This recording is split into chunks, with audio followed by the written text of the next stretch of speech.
നമസ്കാരം പ്രേക്ഷകരെ, 300 കോടി ക്ലബിലേക്ക് ലോക ചാപ്റ്റർ 1 ചന്ദ്ര കുതിക്കുകയാണ്. 200 കഴിഞ്ഞു, ഇനി 300 എണ്ണിയാൽ മതി. കാരണം അമ്മാതിരി ബുക്കിംഗ് ആണ് പൊയ്ക്കൊണ്ടിരിക്കുന്നത്. തിയേറ്ററുകൾക്കൊക്കെ ഇപ്പോൾ ലോക മതി എന്നുള്ള അവസ്ഥയാണ്. പല റിലീസുകളും മാറ്റിവെക്കാൻ ഒരുങ്ങുന്നു. കാരണം ഓണം കഴിഞ്ഞ് വർക്കിംഗ് ഡേ ആയിട്ട് പോലും തിയേറ്ററുകളിൽ അമ്മാതിരി ബുക്കിങ്ങുകളാണ് നടക്കുന്നത്. ഏകദേശം 2 ലക്ഷത്തിലധികം ബുക്കിങ്ങുകൾ മാത്രമാണ് ബുക്ക് മൈ ഷോ എന്ന ആപ്പ് വഴി മാത്രം കഴിഞ്ഞ ഒരൊറ്റ ദിവസം കൊണ്ട് സംഭവിച്ചിരിക്കുന്നത്. കഴിഞ്ഞ ദിവസം വർക്കിംഗ് ഡേ ആണ്. വർക്കിംഗ് ഡേ ആയിട്ട് ഒരു സിനിമയ്ക്ക് 12-13 നാളിൽ 2 ലക്ഷത്തിലധികം ബുക്കിങ്ങുകൾ. നിങ്ങളൊന്ന് ആലോചിച്ച് നോക്കുക, എത്ര നാളായി ഇതുപോലൊരു ഹെവി ബുക്കിംഗ് കണ്ടിട്ട്. മലയാളത്തിൽ നമുക്ക് അങ്ങനൊരു സംഭവം ഉണ്ടായിട്ടുണ്ടോ എന്ന് പോലും ചർച്ച ചെയ്യേണ്ടി വരും. അമ്മാതിരി ബുക്കിംഗ് ആണ്. ഏകദേശം തുടരുമിനൊക്കെ ഉണ്ടായിരുന്ന അതേ രീതിയിലുള്ള കളക്ഷനൊക്കെയാണ് ലോകയും ഇപ്പോൾ മുന്നോട്ട് പോയിക്കൊണ്ടിരിക്കുന്നത്. ഇതിൻ്റെ ഏറ്റവും വലിയ അതിശയം എന്താണ് പ്രേക്ഷകരെ? ഒരു തരത്തിലുള്ള ഹൈപ്പും ഇല്ലായിരുന്നു. എല്ലാവരും മോഹൻലാൽ ചിത്രമായ ഹൃദയപൂർവ്വത്തിന് പിന്നാലെയായിരുന്നു ഈ ഓണം. കാരണം ഹൃദയപൂർവ്വവും ലോകയും ഒരേ ദിവസം ഒരേ സമയത്ത് റിലീസ് ചെയ്ത 2 സിനിമകളാണ്. പലരും ആദ്യം പോയി കണ്ടത് ഹൃദയപൂർവ്വമാണ്.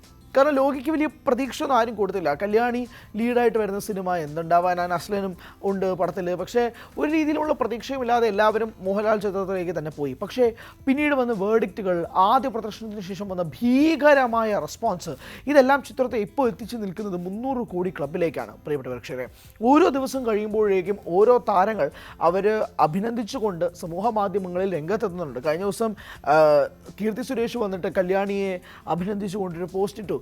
ആലിയ ഭട്ട് വരുന്നു. അതായത് ഇന്ത്യ ഒട്ടാകെയുള്ള പ്രധാനപ്പെട്ട താരങ്ങളെല്ലാവരും ഈ സിനിമ കണ്ടവരാരും ഈ താരങ്ങളെയും ടെക്നീഷ്യൻസിനെയും അപ്രീഷിയേറ്റ് ചെയ്താൽ പോകുന്നില്ല എന്നുള്ളതാണ് വാസ്തവം. ദുൽഖറിനെ പോലെ ഒരു നിർമ്മാതാവിനെ കിട്ടിയതും വേഫെയർ ഫിലിംസ് പോലും ഒരു നിർമ്മാണ കമ്പനിയെ കിട്ടിയതും ലോകയ്ക്ക് കിട്ടിയ ഏറ്റവും വലിയ ബോണസാണെന്ന് പറയാനുള്ള പ്രധാനപ്പെട്ട കാരണവും ഇത് തന്നെയാണ്. കാരണം ദുൽഖറിലൂടെ എല്ലാ ഇൻഡസ്ട്രികളിലേക്കും ഈ സിനിമ പോയി. ദുൽഖർ എന്ന നടൻ തെലുങ്കിൽ ഇപ്പോൾ വിസ്മയം തീർത്തുകൊണ്ടിരിക്കുകയാണ്. അവിടേക്ക് ദുൽഖർ ഒരു നിർമ്മാതാവായിട്ടൊരു സിനിമ എത്തുമ്പോൾ സ്വാഭാവികമായും തെലുങ്ക് ഓഡിയൻസ് അതിനൊപ്പം നിൽക്കും. ഹിന്ദിയിൽ പോയിട്ടും ദുൽഖർ ഇപ്പോൾ സിനിമകൾ ചെയ്യുന്നുണ്ട്. തമിഴിലും ദുൽഖർ പ്രശസ്തനാണ്. അങ്ങനെ എല്ലാ ഇൻഡസ്ട്രിയുടെ മാർക്കറ്റുകൾ, അതിർവരമ്പുകൾ താണ്ടാൻ ലോകയ്ക്ക് സാധിക്കുന്നുള്ളതാണ്.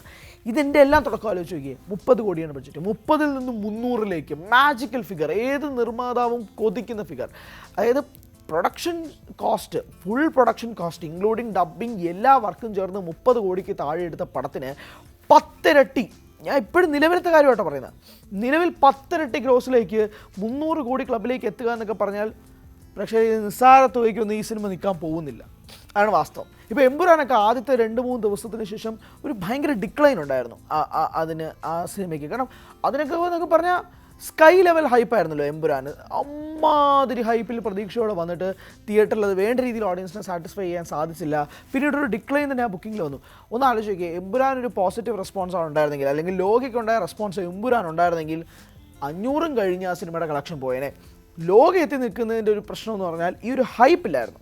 അതായത് ഈ സിനിമാക്കാർ തന്നെ ഇതൊന്ന് അണ്ടർപ്ലേ ചെയ്തു. ദുൽഖർ വന്ന് പ്രൊമോട്ട് ചെയ്തിരുന്നെങ്കിൽ, അല്ലെങ്കിൽ അവർ 2-3 ക്യാമിയോ ഒന്ന് പുറത്ത് വിട്ടിരുന്നെങ്കിൽ, നേരത്തെ പുറത്ത് വിട്ട് സർപ്രൈസ് അല്ലാണ്ട് ടൊവിനോയൊക്കെ വന്നിരുന്നെങ്കിലുണ്ടല്ലോ, ദുൽഖറും ടൊവിനോയും കൂടെ ഒരുമിച്ച് വന്ന് ഈ സിനിമയെ പ്രൊമോട്ട് ചെയ്തിരുന്നെങ്കിൽ അമ്മാതിരി ഹൈപ്പ് വെച്ച് നമുക്ക് തുടക്കത്തിൽ നിന്നേ തുടങ്ങിയേനെ. ഇതിപ്പോൾ ഗ്രാജുവലി പറയുന്നത് ഇതിൻ്റെ കളക്ഷൻ കൂടാൻ പോകുന്നേ ഉള്ളൂ.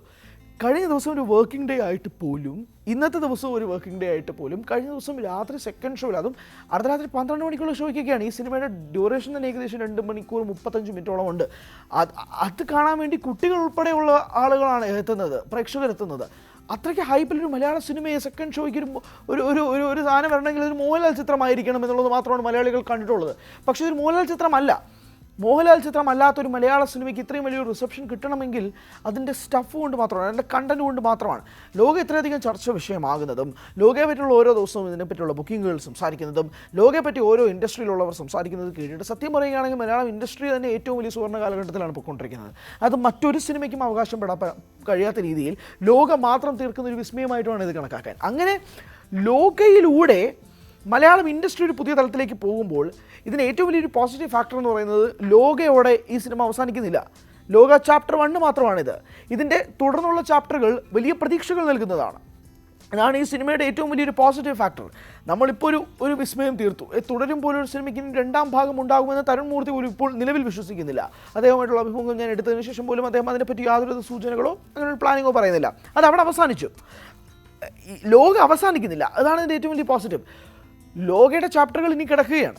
ചാപ്റ്റർ 2 ഉണ്ട്, ചാപ്റ്റർ 3 ഉണ്ട്, ചാപ്റ്റർ 4 ഉണ്ട്, ചാപ്റ്റർ 5 ഉണ്ട്. 5 ചാപ്റ്ററോളം നിലവിൽ തയ്യാറായിരിക്കുന്നുണ്ടെന്നാണ് സംവിധായകൻ ഡൊമിനിക് അരുൺ പറയുന്നത്. അതിൻ്റെ സ്ക്രീൻ പ്ലേ വർക്ക്സ് ഒക്കെ ഇനി പുരോഗമിക്കുന്നുണ്ടെങ്കിൽ പോലും 5 ചാപ്റ്റർ സിനിമയായിട്ടാണ് ഈ സിനിമ വരാൻ പോകുന്നത്, അല്ലെങ്കിൽ ഇതിൻ്റെ യൂണിവേഴ്സ് പ്ലാനിംഗ് ഉള്ളത്.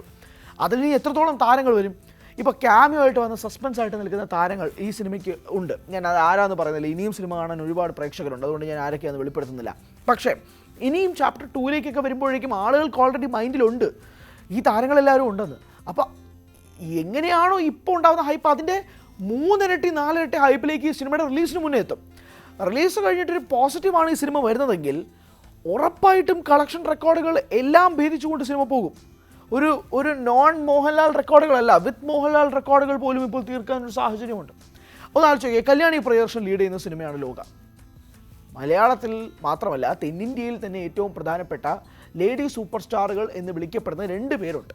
ഒന്ന് ഓബ്വിയസ്ലി നയൻതാരയാണ് lady superstar of south India എന്ന് പറയപ്പെടുന്നത്.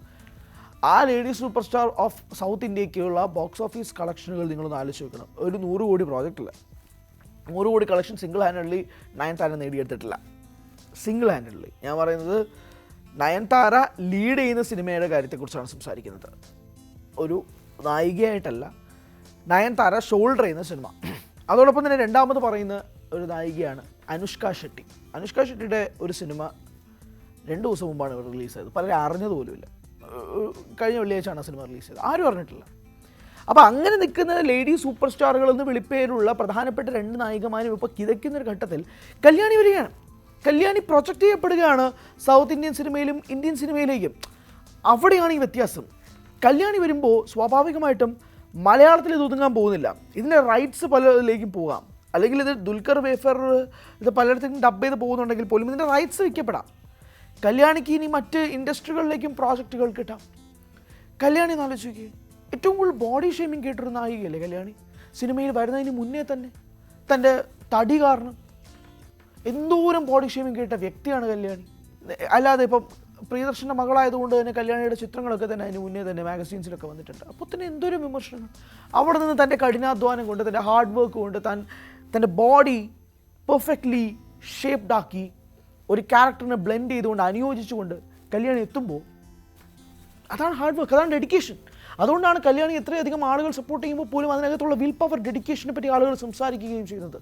പക്ഷേ എല്ലാ തരത്തിലും ദുൽഖർ പറയുന്നത് ലക്കി പ്രൊഡ്യൂസറാണ് താനെന്ന് പറയുന്നത് പോലെ 30-ൽ നിന്നും 300-ലേക്കാണ്. ആ 300 എക്സ്റ്റെൻഡ് അല്ല, 300 കഴിഞ്ഞും പോകും.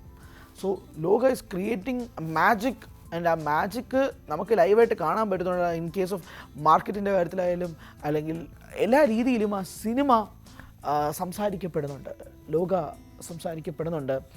അത് ഇൻഡസ്ട്രിക്ക് ഉണ്ടാക്കാൻ പോകുന്ന മാറ്റങ്ങൾ ചെറുതൊന്നുമല്ല. വരും നാളുകളിൽ മറ്റ് ഇൻഡസ്ട്രികളിലുള്ള നിർമ്മാതാക്കൾ മലയാളത്തിലേക്ക് സിനിമ എടുക്കാൻ വരും.